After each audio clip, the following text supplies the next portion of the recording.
This video will cover ways that you can connect with patients and caregivers in the Cancer Fighters online community. Let's get started. If you click on Connect, you'll see a drop-down menu with a few options available to find and connect with other Cancer Fighters members.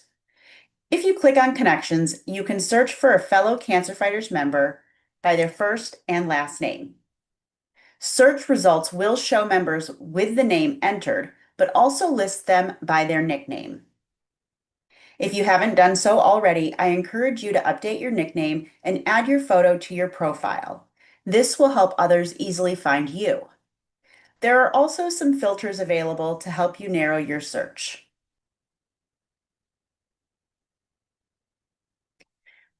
Another benefit of cancerfighters.com is the opportunity to view and participate in discussions.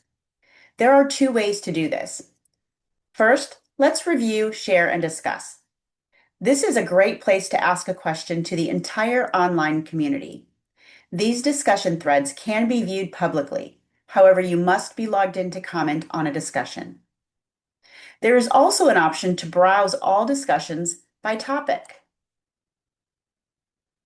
You can also follow any topics of interest to you to quickly access them at a later time.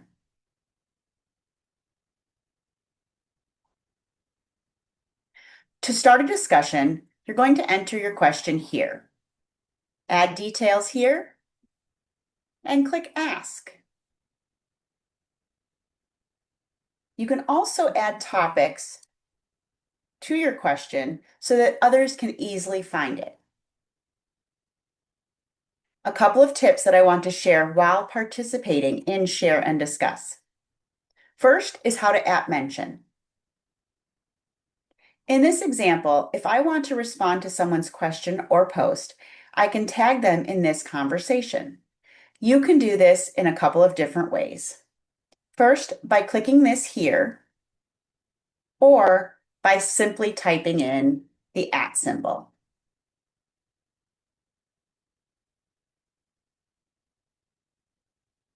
Find the person's name that you'd like to tag and select them from the drop-down menu. Another way to connect is by joining many of the groups available. You will note that groups may be public or private. If a group is private, you'll have to request to join before engaging in the group. If a group is public, simply click Join. You will be ready to participate in discussions.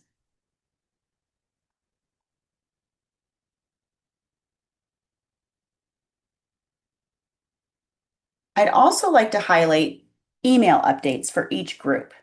This will be at the top of the page inside each group that you participate in. Based on your preference here, you will receive an email with the latest discussions for this group. This preference can be updated in each group that you're a member of, and this is a great way for you to keep up with recent activity in the groups. This concludes our video. Have fun connecting in the online community.